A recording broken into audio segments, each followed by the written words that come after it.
पाठ 1 हमारी भाषा आवर लैंग्वेज।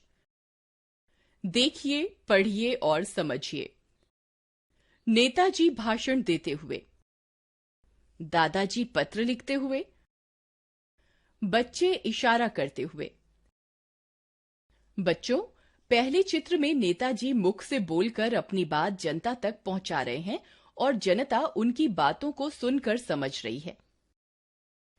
दूसरे चित्र में दादाजी पत्र लिखकर अपने मन की बात बता रहे हैं और पत्र पाने वाला बच्चा पत्र पढ़कर उनकी बात समझ रहा है। तीसरे चित्र में बच्चा इशारे से अपनी बात दूसरे बच्चे को समझा रहा है। इशारे से कई बार बातें स्पष्ट नहीं होती, इसलिए यह भाषा का मान्य रूप नहीं है। भाषा के द्वारा हम दूसरों को बोलकर अपनी बात समझाते हैं और सुनकर दूसरों की बात समझते हैं। केवल मनुष्य ही बोलने और लिखने के लिए भाषा का प्रयोग करता है। भाषा ही मनुष्य को अन्य प्राणियों से श्रेष्ठ बनाती है। इस प्रकार एक दूसरे को अपनी बातों तथा भावों को समझने समझाने के साधन के रूप में भाषा का प्रयोग होता है। मनुष्य के भावों और विचारों के आदान प्रदान के साधन को ही हम भाषा कहते हैं।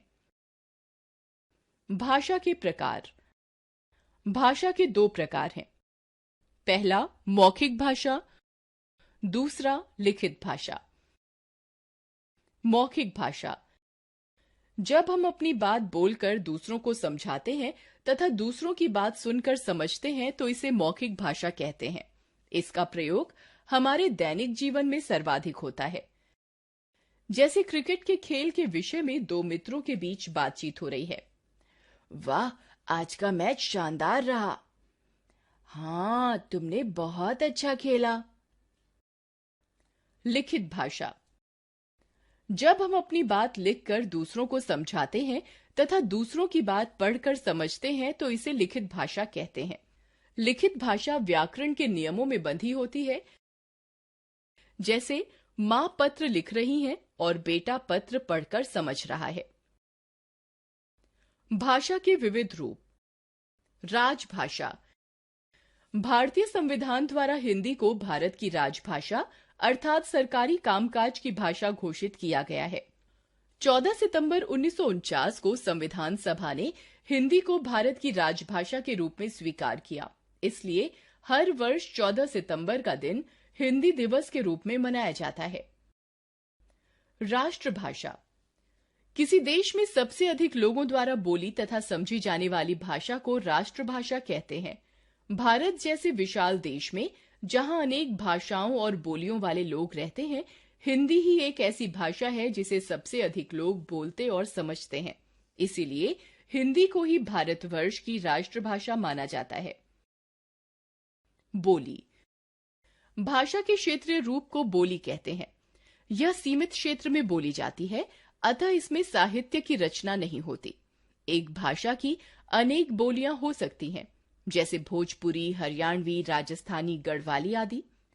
बोली विकसित होकर भाषा बन जाती है, जैसे मैथिली। भाषा लिखने की विधि को लिपि कहते हैं। अन्य भारतीय भाषाएं एवं उनकी लिपियां। भारत के अलग अलग क्षेत्रों में बहुत से लोग रहते हैं। सबकी अपनी अपनी भाषा है। वे हिंदी भाषा के साथ साथ अपने राज्यों की भाषाओं का भी प्रयोग करते हैं, जैसे बंगाल की बंगाली, असम की असमिया, केरल की मलयालम, गुजरात की गुजराती, पंजाब की पंजाबी, महाराष्ट्र की मराठी। लिपियां। हिंदी भाषा की लिपि देवनागरी है, अंग्रेजी की रोमन तथा उर्दू की लिपि फारसी है। कुछ प्रमुख भाषाएं एवं उनकी लिपियां निम्न प्रकार हैं। प्रमुख भाषाएं एवं उनकी लिपियां। भाषा लिपि। Sanskrit Devanagari, Hindi Devanagari, Angrezi Roman, German Roman, Marathi Devanagari, Bodo Devanagari, Nepali Devanagari, Urdu Farsi, Punjabi Gurmukhi, Bengali Bangla, Tamil Tamil, Malayalam Malayalam. व्याकरण। बच्चों, प्रत्येक भाषा के अपने नियम तथा चिन्ह होते हैं। इन नियमों एवं चिन्हों को व्यवस्थित ढंग से सीखने एवं समझने के लिए व्याकरण का ज्ञान होना अति आवश्यक है। व्याकरण के द्वारा ही हमें भाषा के शुद्ध रूप का ज्ञान होता है। भाषा को शुद्ध रूप में लिखने, बोलने और पढ़ने का ज्ञान कराने वाला शास्त्र व्याकरण कहलाता है। आइए कुछ पशु पक्षियों की बोलियों के बारे में जानकारी प्राप्त करें। तोता टें टें, कौवा कांव कांव, गौरैया चहचहाना, शेर दहाड़ना, हाथी चिंघाड़ना, घोड़ा हिनहिनाना।